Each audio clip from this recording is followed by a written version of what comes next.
Existem milhares de histórias que contam como o nosso mundo acabou, das mais variadas formas possíveis.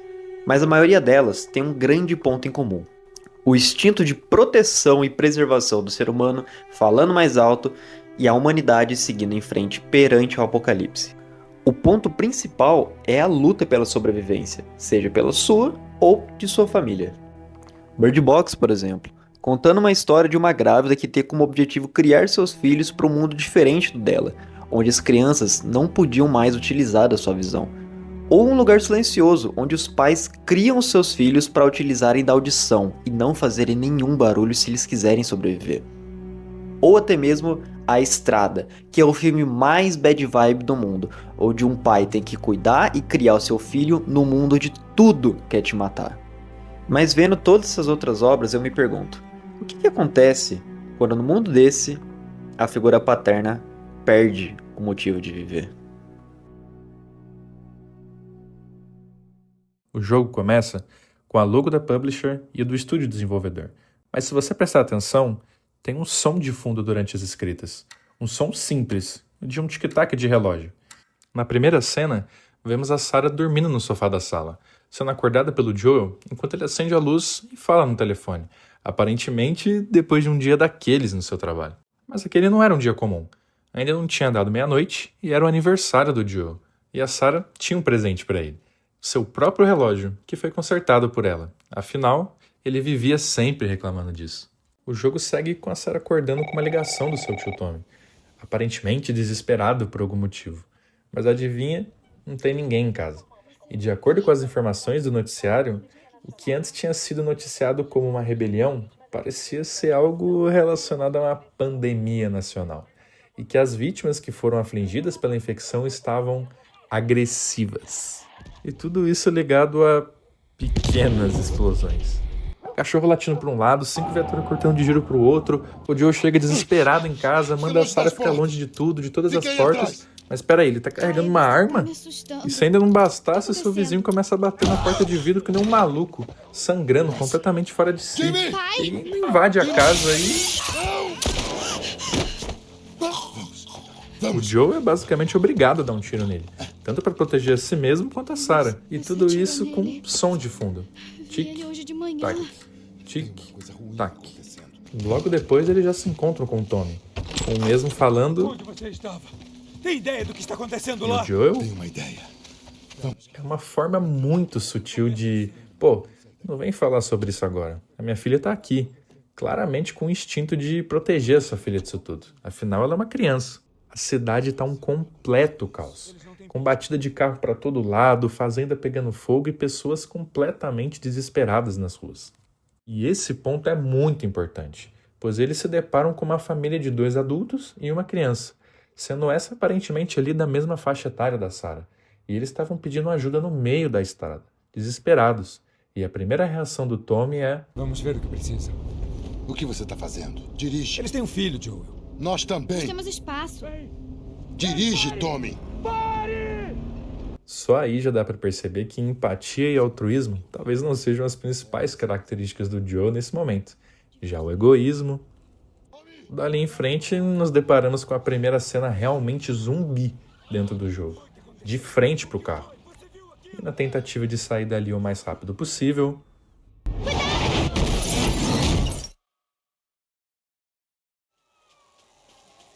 Todos acordam baqueados depois de um rápido desmaio. E se já estava ruim dentro do carro, lá fora com certeza é muito pior. O Joe sai correndo com a Sarah no colo, em busca de qualquer abrigo seguro. E esse momento é literalmente uma corrida pela vida. Literalmente um pai com a sua filha no colo, machucada, correndo até não ter mais energia nenhuma, para ele conseguir fugir de dezenas de infectados que estavam correndo atrás deles. Até que chega um ponto onde é inevitável, os 2 irmãos têm que se separar. Um pequeno grupo de infectados atacou o restaurante onde eles estavam tentando se esconder. E a única maneira do Joe e da Sarah escaparem era com o Tommy dando cobertura para eles, tomando o máximo de tempo possível para eles conseguirem correr para a floresta. Até que, quando eles quase são pegos... agora finalmente está tudo bem, os militares estão do nosso lado, a gente tem pessoas para nos proteger, agora a gente pode finalmente respirar com um pouco mais de alívio, certo? Parado aí! Ok. Não estamos doentes. Tem alguns civis no perímetro externo. O que devo fazer? Papai e o tio Tommy. Deixo você num lugar seguro e volto pra pegar ele, tá? Senhor, tem uma garotinha. Mas... Sim, senhor. Olha, amigo, passamos pelo inferno. Só precisamos... Oh, merda.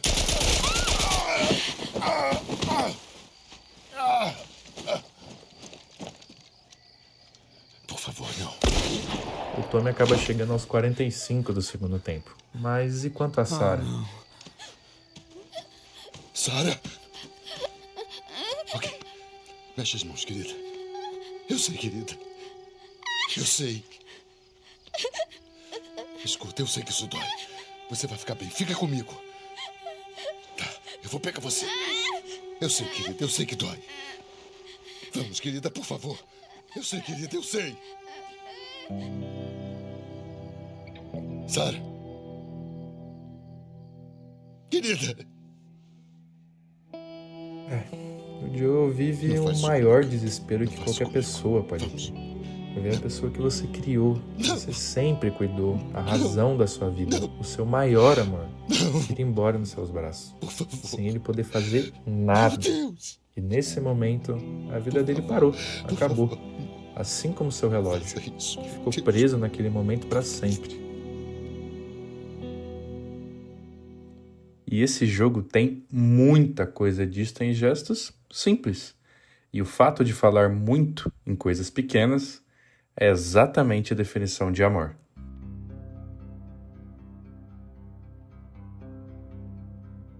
"20 anos se passaram e, obviamente, tudo mudou.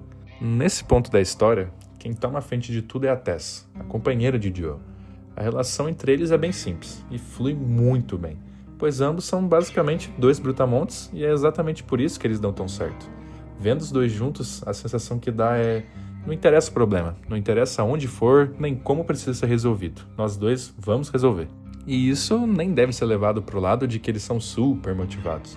Não é nada disso. Mas sim pro: se eu quero ou preciso de algo, eu vou e faço o que precisa ser feito. Não importa o que, nem como. O mundo está totalmente distorcido pela sobrevivência.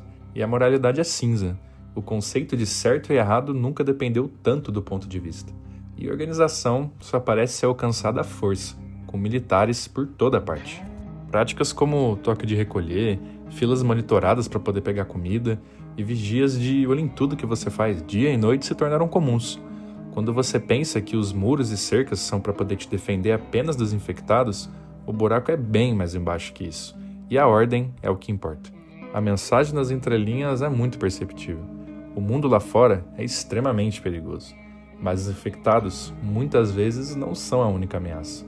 Quando se trata de sobrevivência, os próprios seres humanos podem se tornar os grandes vilões da história. E por falar em vilões,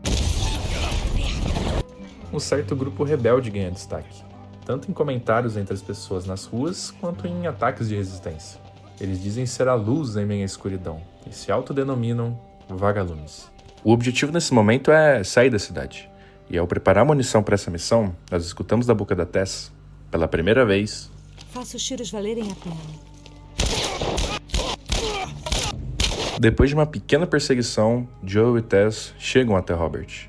E depois de uma confissão facilmente retirada, eles descobrem que as armas que eles estavam atrás foram vendidas para aquele grupo rebelde e gente boa que a gente falou agora há pouco, os vagalumes. E por ironia do destino, eles se encontram com a Marlene, ou a Rainha Vagalume, e ela propõe um acordo.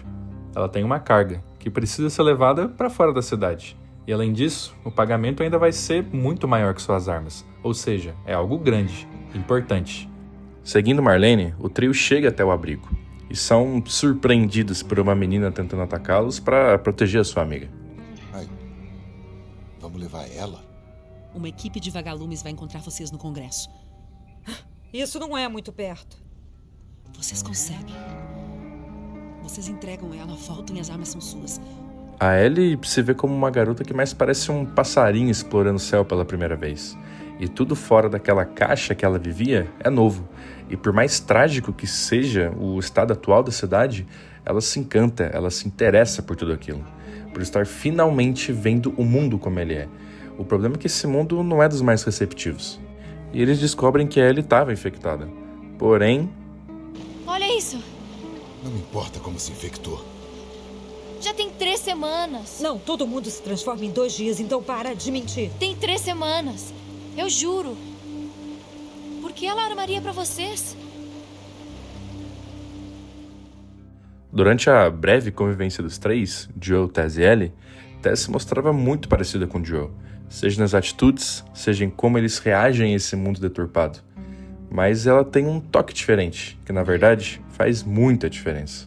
E essa característica se chama altruísmo. Ela toma a frente na maioria das vezes, tem personalidade, não tem escrúpulos, muito menos medo de dizer e fazer o que precisa ser feito. Mas diferente do Joel, ela ainda tem esperança. Ela quer entender a história da Ellie.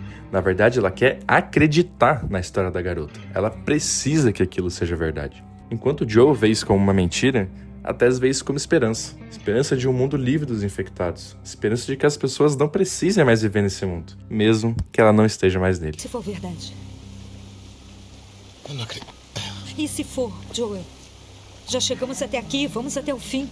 Preciso lembrar você do que tem lá fora. Joel, Deixa eu ver. eu não queria que... Me mostra. Pois é. No caminho ela foi infectada e ela revela isso bem onde eles deveriam entregar a Ellie aos vagalumes. Porém, não tinha mais ninguém ali. Então ela pede pro Joel: procura a luz dos vagalumes para que a Ellie possa mudar todo aquele mundo deturpado que eles estavam vivendo. Ela mesma à beira da morte tem um desejo altruísta de resolver o mundo, de querer dar um jeito naquilo tudo. E assim, ela acaba ficando para trás. Vai de uma vez. Ellie, Desculpe, eu não queria que fosse assim. vem, vamos logo.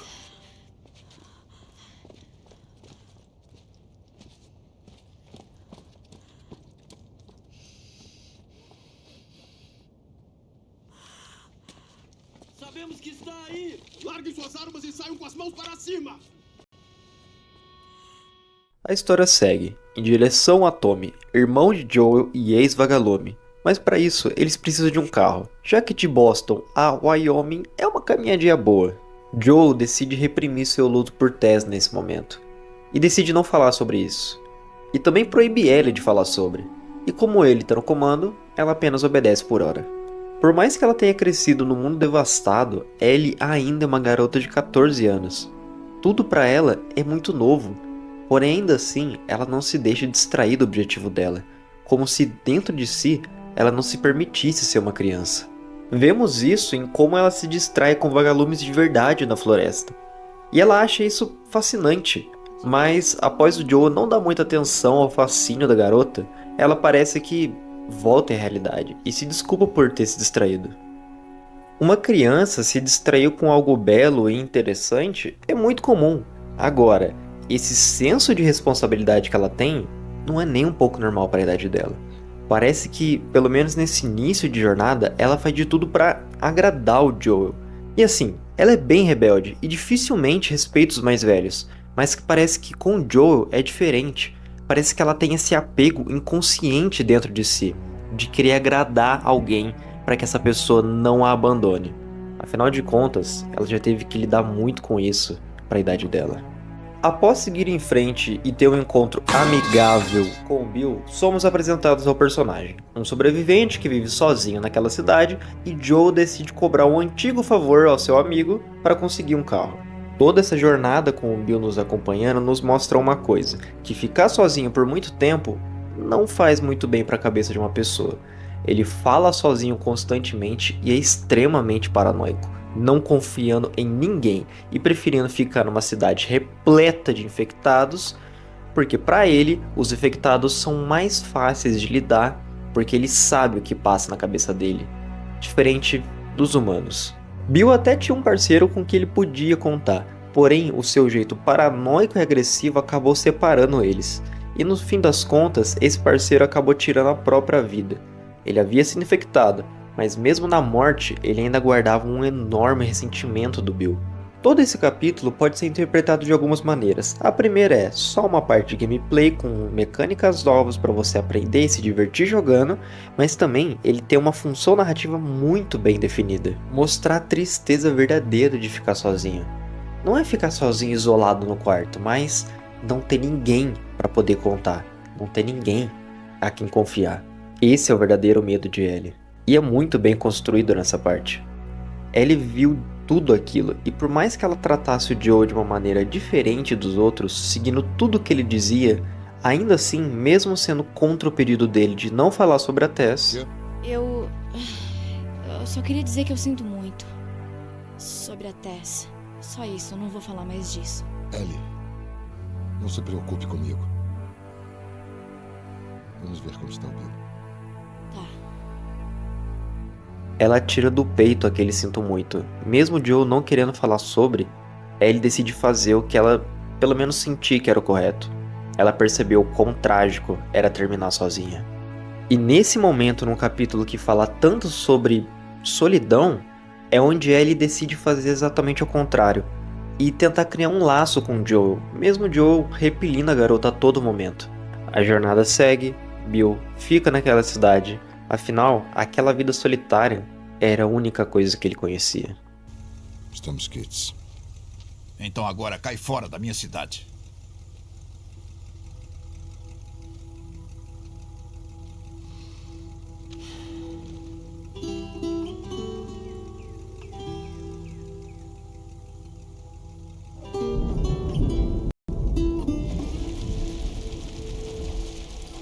Vivemos um momento de paz para variar.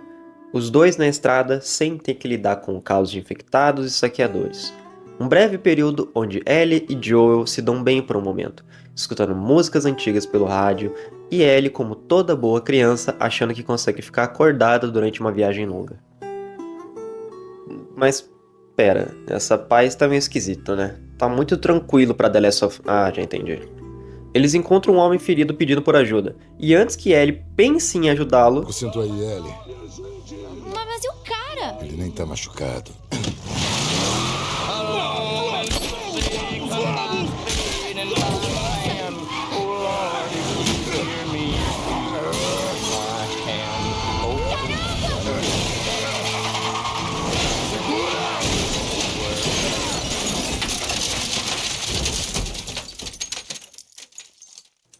Depois de se livrar dos saqueadores e ver o quão pouco receptivos eles são, Ellie pergunta a Joel: Como você sabia? Sabia o quê? Sobre a armadilha? Eu estive dos dois lados. Então, você matou muita gente inocente? Isso quer dizer que sim. Pense o que quiser. Parece que o Joel não é um personagem tão bonzinho assim. Ele vai fazer o que é necessário para sobreviver e cumprir seus objetivos. Ellie segue sendo uma garota inocente nesse mundo. Tudo para ela é muito novo. Ela se interessa pelas coisas que para nós são totalmente mundanas. Os prédios gigantes, as casas comuns das pessoas e até mesmo os gibis que encontramos pelo caminho. Esses gibis servem para contar parte da história. Chegando na cidade, vemos o primeiro volume desses gibis. Aparentemente, Ellie e essa tal de Doutora Daniela, dos gibis, têm o mesmo objetivo de chegar em um laboratório para cumprir o seu destino. Olha só, uma metáfora em forma de colecionável. A diferença dessa cidade para a cidade do Bill é que o maior perigo não são os infectados, e sim as pessoas. Somos perseguidos por um momento, e aí temos uma paz. Somos perseguidos de novo, e aí temos uma paz. Somos perseguidos de novo, e aí de repente temos uma paz. Dessa vez foi ela que precisou resolver. Ela também vai fazer o que for preciso para sobreviver. Mas ela não encara isso de uma maneira fria. E sim, com muito medo. Joel não entende esse medo. Tanto que ele repreende ela por ter desobedecido. Aquilo não foi fácil para ela. Mas aparentemente, é ainda mais difícil pro Joel ter um pouco de fé nessa garota. Fazia 20 anos que o Joel teve que lidar com uma menina de 14 anos rebelde. Mas dessa vez, as circunstâncias são completamente diferentes. E ele percebe isso. E exatamente por isso, ele decide dar uma outra chance para ela. Ele se vê cercado de saqueadores, mas agora ele decide confiar nela, ensinando como usar uma arma e dizendo a frase antiga de sua parceira: Faça os tiros valerem a pena. Faça os tiros valerem a pena, tá? Entendi. Essa parte pode ser encarada de forma simples, como, bom, agora a Ellie tá armada, então ela vai ser a mais ativa durante a gameplay. Sim, pode ser. E pra esclarecer o que aconteceu antes, era mesmo ele ou eu. Mas também é um gesto de confiança. E aquilo, no final das contas, é um agradecimento por ela ter salvado ele. De nada.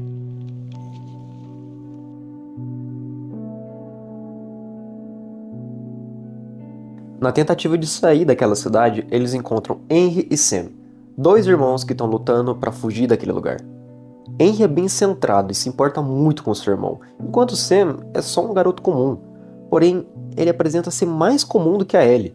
Ele se distrai, tem medo e parece que não tem um pingo da força de vontade que aquela garota tem. Ellie também comete erros, mas parece que o senso de responsabilidade dela é maior do que tudo. Afinal de contas, parecia que ela queria dar um propósito à imunidade dela. Eles bolam um plano de aguardar anoitecer para poder escapar. O problema é que na hora da fuga...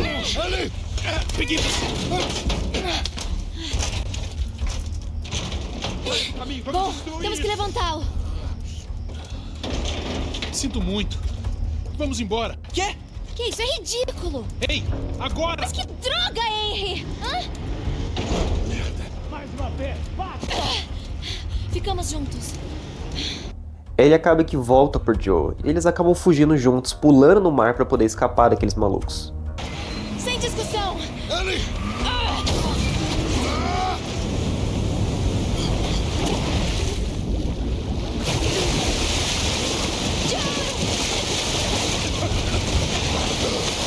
Peguei você!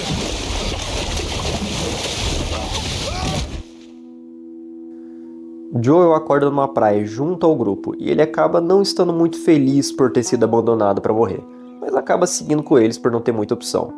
Porém, essa confiança vem a ser provada quando os personagens se separam no esgoto, e Joel acaba deixando a responsabilidade de cuidar da Ellie nas mãos de Henry. E após uma sequência de problemas com infectados...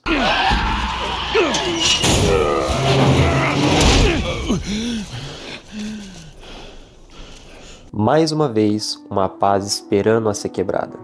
Duas crianças que nunca tinham visto um bairro do subúrbio antes, começando a imaginar como seria viver naquele lugar. Eles olham tudo de uma maneira tão inocente e infantil que chega a ser belo. Tanto que eles duvidaram até mesmo da existência no caminhão sorvete. Mais uma vez, algo tão mundano pra gente acaba sendo algo tão especial e fantástico pra eles. Quê? Tá brincando? Joel? É verdade. Essa coisa passava tocando músicas estranhas em alto volume e as crianças compravam sorvete. Você tá inventando isso pra mim. Sério? Cara, você vivia em uma época estranha. Eu falei. Galerinha, só lembrando, isso aqui é The Last of Us. A paz não dura muito nesse jogo não, tá? Se abaixa!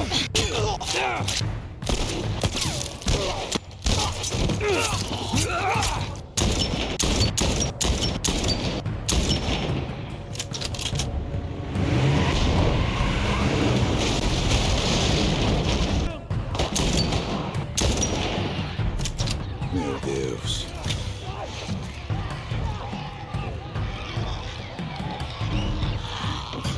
Você tá bem? Ainda tô aqui. Alguém ferido? Não, tudo bem. Acho que tá na hora de sair desse lugar. Vamos! Vamos lá. Bom, parece que finalmente tá tudo em paz agora. Eles chegaram no lugar seguro. Nesse momento eles conseguem respirar um pouco, descansar um pouco. Logo, Sam pergunta a Ellie como que ela lida com tudo isso tão calmamente. Como que ela não tem medo. E ela simplesmente responde: Quem disse que eu não tenho? Do que você tem medo? De ficar sozinha. Tenho medo de ficar sozinha. E você? Dessas coisas aí fora. E se as pessoas ainda estiverem dentro delas? E se elas estiverem presas, sem controle do seu próprio corpo? Tenho medo que isso aconteça comigo. Ah, é? Que coisa, né? Sam? Que isso? Ele tá se transformando! Esse é meu irmão, porra!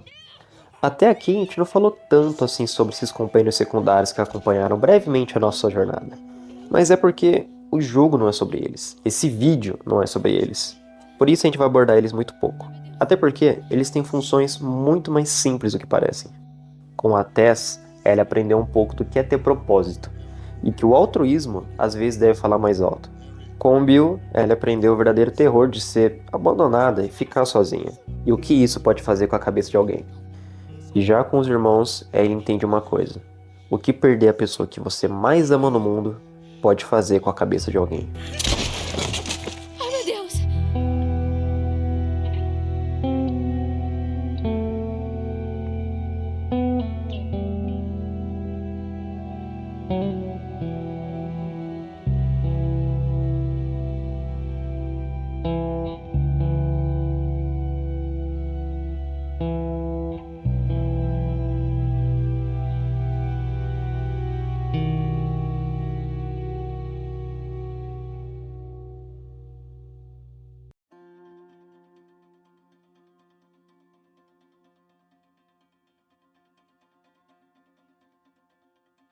Depois da traumática e marcante sequência no final do verão, a fase do outono acaba se iniciando, com uma mudança notável no tom e no cenário. As cores são mais frias e melancólicas, e o ritmo ele é muito mais contemplativo, refletindo o estado emocional dos personagens. Joe e Ellie estão viajando pelo estado do Wyoming, com o objetivo de encontrar Tommy, o irmão de Joel, que vive em uma comunidade fortificada. O Joe acredita que o Tommy pode ajudá-los a conseguir localizar os vagalumes. Então eles chegam ao vilarejo de Jackson, uma das primeiras representações de uma sociedade reconstruída no mundo pós-apocalíptico. Tommy e sua esposa, Maria, estão ajudando a construir uma comunidade autossuficiente, com energia elétrica, plantações e segurança. Esse momento contrasta fortemente com os cenários de ruína e desespero vistos até então, e sinalizam talvez uma possibilidade de esperança e de reconstrução. Joe e Tommy têm um reencontro inicialmente tranquilo, mas rapidamente as tensões familiares vêm à tona. Não tem muito como fugir disso. O Joe carrega muito a culpa por ter se afastado do irmão e também reluta em envolver o Tommy na sua missão. Então o Joe revela para o Tommy a verdade sobre a Ellie. Ela é imune, e levá-la aos vagalumes pode ser a chave para poder salvar toda a humanidade. No entanto, o Joe ele acaba demonstrando claros sinais de exaustão emocional e medo. Ele teme não ser capaz de conseguir protegê-la e quer passar a responsabilidade para o Tommy. Essa atitude mostra que, apesar de seu exterior endurecido, o Joe está emocionalmente completamente abalado e começa a se importar profundamente com a Ellie, quase como uma filha substituta para Sarah. O Tommy inicialmente é relutante quanto a isso, mas ele acaba aceitando ajudar no final das contas. No entanto, a Ellie escuta toda a conversa e foge, sentindo-se completamente rejeitada pelo Joe. Então os dois irmãos acabam partindo em busca da Ellie e a encontram escondida em uma casa abandonada, cercada de livros e objetos que denotam um desejo de uma vida normal, se é que isso é possível. Esse cenário é simbólico. A Ellie busca escapar do destino que Joe parece estar impondo para ela e ao mesmo tempo ela quer encontrar o seu próprio espaço em um mundo que constantemente a trata como uma carga ou uma missão. Então nesse momento ocorre uma das cenas mais significativas de todo o jogo. A Ellie confronta o Joel. Então estamos os dois decepcionados um com o outro. O que você quer de mim? Admita que queria se livrar de mim o tempo todo. O Tommy conhece essa área. Dane-se! Desculpe, acontece que eu confio mais nele do que em mim. Pare de besteira! Do que você tem medo? De que eu termine como Sam? Eu não vou me infectar. Eu posso cuidar de mim mesma. Quantas vezes nós quase morremos? Acho que estamos indo bem até agora. E agora você vai ficar melhor ainda com o Tommy. Eu não sou ela, sabia? O quê? Maria me contou da Sarah. Ellie! Olha aqui, Ellie, esse assunto é muito delicado. Sinto muito pela sua filha, Joel. Mas também perdi pessoas. Você não faz ideia do que é perder. Todas as pessoas que eu gostava morreram ou me deixaram. Todo mundo, menos você. Não diga que eu ficaria mais segura com outra pessoa, porque na verdade eu só teria mais medo.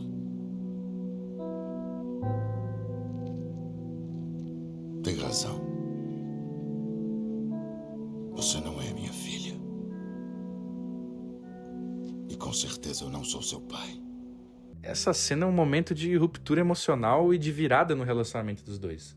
O diálogo ressalta como ambos estão profundamente marcados pela perda e pelo medo, mas ainda são incapazes de expressar plenamente o afeto que eles sentem um pelo outro. Ellie, desce do cavalo. Devolve ele ao Tommy. Vou ficar com um amigo se estiver ok pra você. Vamos, não me faça repetir tudo. Ele decide continuar levando a Ellie aos vagalumes pessoalmente, assumindo definitivamente a responsabilidade por ela. E essa decisão representa uma evolução muito grande no arco emocional do Joe. Ele já não a vê apenas como uma missão, mas como alguém porque ele sente um amor paternal. Então, o Tommy se despede dos dois e o par segue viagem. Mas como tudo nessa história, a paz não dura. Ao explorar a universidade, Joe e Ellie descobrem que os vagalumes já não estão mais ali. Eles já se foram. Mais uma esperança frustrada. E como se o destino estivesse pronto para poder cobrar caro por mais uma tentativa de esperança. Vagalumes? Se abaixa! Que imbecil!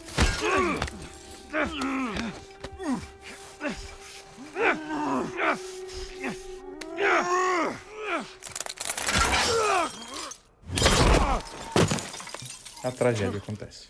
O sangue escorre, a dor é insuportável. E a Ellie, desesperada, faz de tudo para poder conseguir ajudá-la a fugir. E claramente a Ellie não é mais uma criança indefesa. Ela toma o controle, carrega o Joe nos ombros do jeito que ela pode, lutando contra todos os inimigos, contra o pânico, contra o inevitável praticamente. Ela conseguiu fugir com o Joe, mas ele perdeu muito sangue. E agora, sozinha, ela precisa cuidar dele. O capítulo termina como uma respiração presa no peito, sabe? O inverno tá chegando e com ele o peso da responsabilidade, da dor e do amor. Joel! Merda! Joel, aqui! Acorda, acorda! Precisa me dizer o que fazer! Vamos! Precisa acordar! Joel!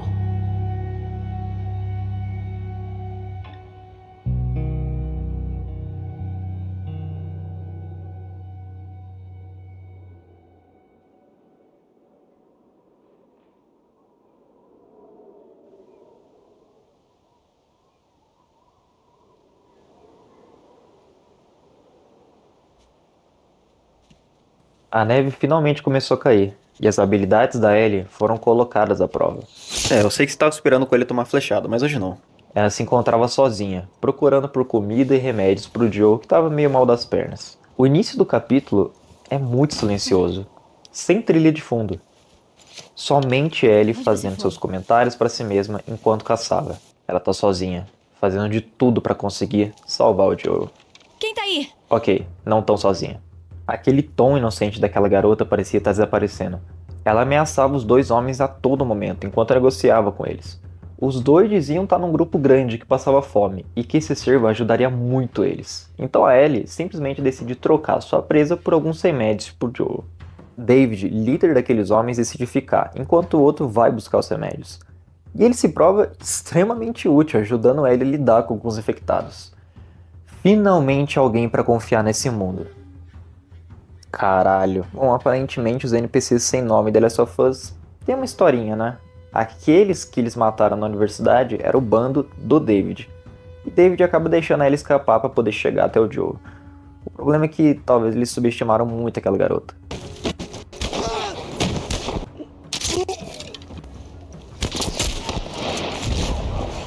Filho da puta! Me cobra! Só que assim, The Last of Us puxa muito pra uma pegada realista. Então, obviamente, uma garotinha não tinha a menor chance contra um cara adulto. E David acaba pegando a Ellie. E nesse momento, quando ela apaga, o monstro de verdade acorda. Não, cara, não é um monstro, é o Joel. Então. Joel, mesmo machucado, ele mostrou do que ele é capaz, capturando 2 homens do grupo que havia raptado a Ellie. E bom, tirando do contexto, a gente vê o que o Joel realmente é. Quando motivado, ele parava de se parecer com aquele herói tentando salvar uma garotinha daquele mundo e vira alguém que faz o que é necessário para cumprir seus objetivos. Ameaçar? Ok. Tortura? Ok. Matar a sangue frio? Bom, só mais 2 corpos na conta do Joel. Acredito nele. Espera! Espera! E você achava que tava ruim pra Ellie, que tava capturada? Então, aquela galera gostava de comer uma carne diferente. O grupo do David havia recorrido ao canibalismo para sobreviver. E David parecia ter um interesse pra lá de preocupante numa garota de apenas 14 anos. A Ellie consegue escapar e se vê presa num prédio em chamas com o maluco que estava atrás dela. E essa parte, ela é ridiculamente tensa e sufocante. A Ellie não tem muito pra onde correr ou se esconder, e ela tem que recorrer à violência contra o David. Mas só que esse cara não desiste, mesmo tentando de novo e de novo.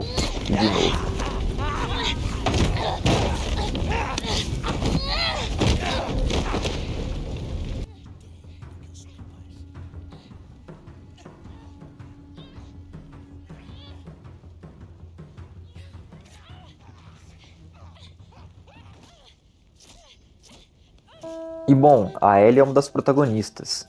Todos esses momentos grandiosos de gameplay nos fazem esquecer que ela só é uma garota de 14 anos. Ela não tinha que estar ali, ela não merecia estar ali. Tudo aquilo parecia um grande pesadelo. E não importa o que você faça, você não consegue acordar. Ela consegue matar o David. E pra muita gente, bom, ok, foi só mais uma kill na conta dela. Ela matou mais alguém que estava no caminho dela. Só que, de novo, ela é uma criança. E nessa situação, ela estava muito mais desesperada e chocada com tudo isso que estava acontecendo. Afinal de contas, ele estava para abusar dela e provavelmente devorar ela depois. Tudo aquilo foi demais para ela. Ela já tinha passado por muita coisa, mas eu acho que esse foi o momento de quebra da personagem.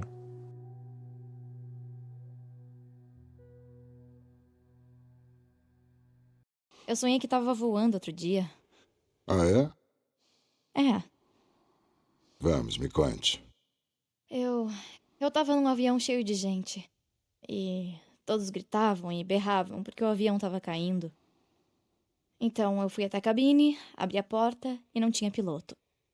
Eu tentei usar os controles, mas... obviamente eu não sei pilotar um avião. E logo antes de cair, eu acordei. Eu nunca entrei em um avião. Não é estranho? Bom, os sonhos são estranhos. Pela primeira vez em muito tempo, ela sonhou. Ela começa como passageira em um avião cheio de pessoas. O avião tá caindo e tá todo mundo começando a entrar em pânico. Todo esse tempo que ela passou dentro do avião, ela sempre sentiu que havia um piloto no comando, guiando eles e elas, até o destino final.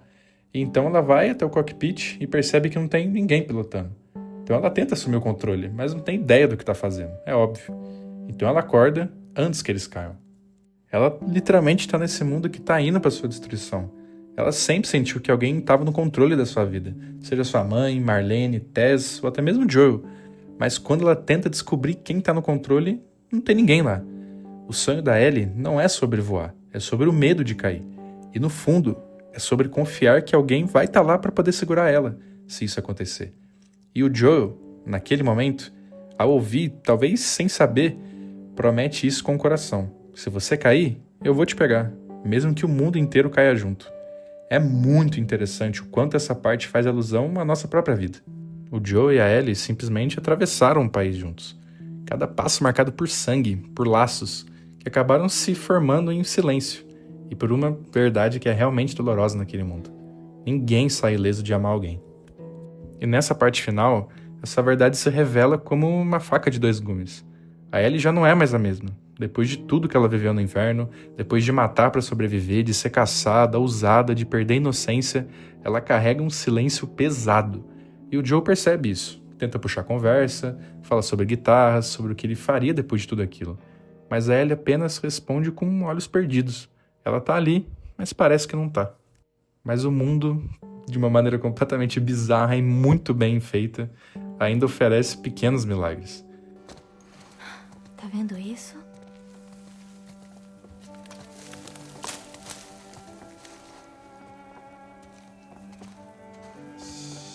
assuste ela.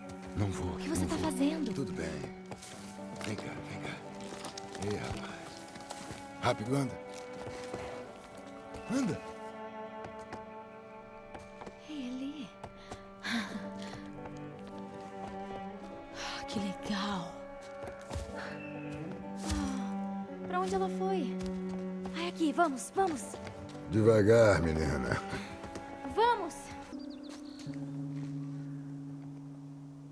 E aí?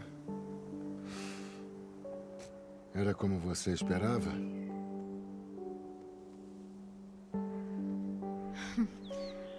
Tem seus defeitos, mas não pode negar que a vista é boa. E ali, por um instante, tudo para. A guerra, os mortos, a missão, tudo é esquecido diante da beleza de uma criatura viva, inocente, livre. A Ellie sorri, e o Joe vê mais do que um sorriso ali. Ele, pela primeira vez, vê esperança. E naquele momento, ele decide que ele vai protegê-la. Não importa o custo, nem mesmo que a sua vida tenha que ser colocada em jogo.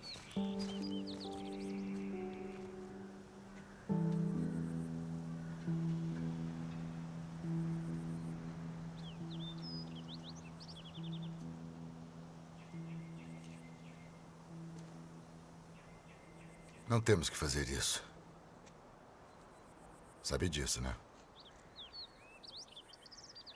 Qual é a outra opção? Voltar pro Tommy e esquecer toda essa droga. Depois de tudo que passamos, de tudo que eu fiz, não pode ser em vão.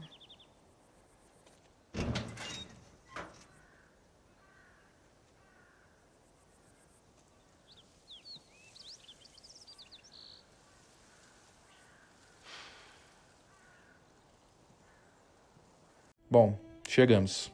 Os vagalumes finalmente os encontram. Ellie é levada, mas realmente fica um sentimento estranho na hora. Joe acorda num leito, atordoado. Então Marlene, que é a líder dos vagalumes, conta a verdade para ele.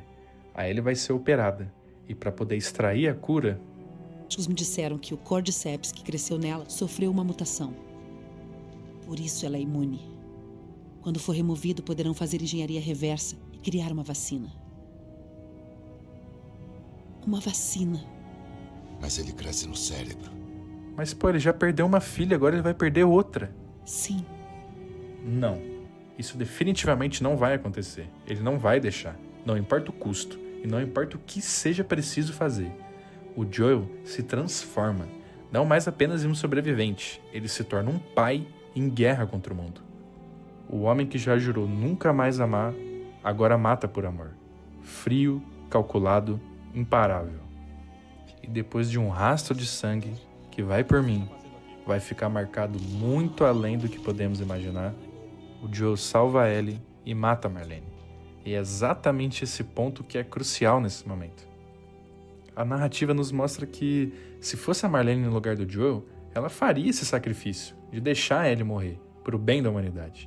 E a Ellie definitivamente não é uma pessoa qualquer para ela.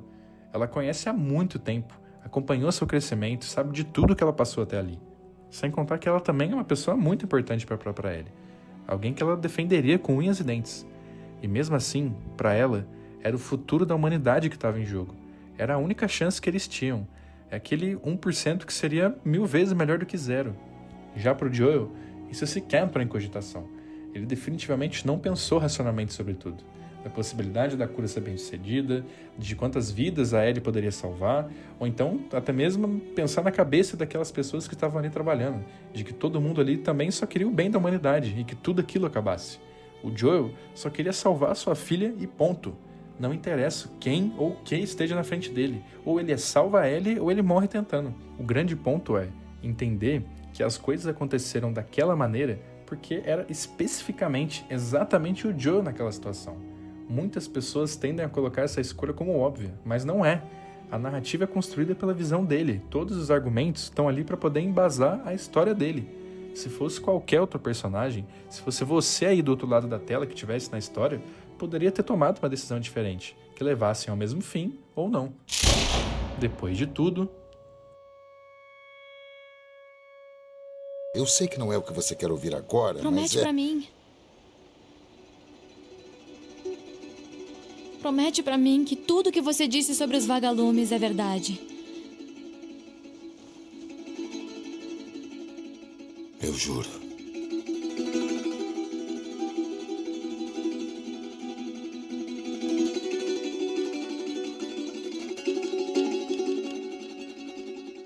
Tá.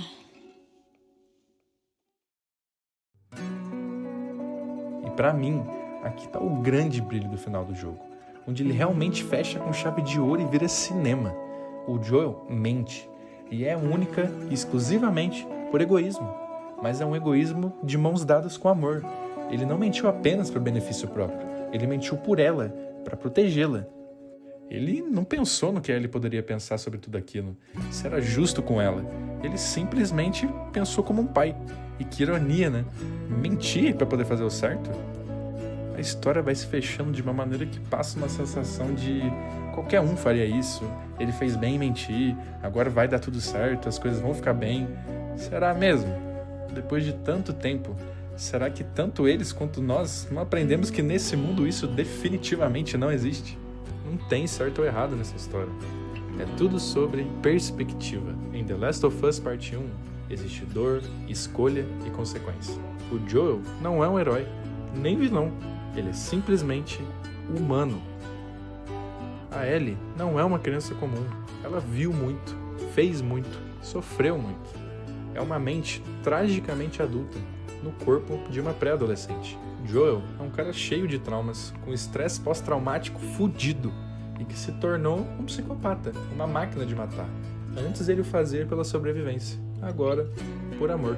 Mas matar não é simplesmente matar? O errado não é simplesmente o errado? O certo não é o certo? Isso o futuro nos dirá. O jogo nos mostrou esse lado da história. Apresentou os motivos de tudo, naquele mundo, naquelas condições, fez a grande maioria comprar a ideia. A parte 1 é sobre como duas pessoas que sequer gostavam uma da outra, de idades completamente diferentes, com objetivos e pensamentos completamente diferentes, conseguiram criar um elo além do sanguíneo. É sobre até onde você está disposto a ir por amor, e o que você está disposto a sacrificar por isso. E no final, não alcançamos a salvação do mundo, não temos a cura da humanidade, mas a gente tem a decisão de um homem de escolher uma pessoa sobre todas as outras, de mentir para poder protegê-la, de amar, mesmo que esse amor tenha um custo terrível. Porque às vezes, o amor verdadeiro é egoísta. E às vezes, as cicatrizes que carregamos são os que nos tornam humanos de verdade. O Joel salvou a Ellie, mas será que ele a salvou ou ele a condenou?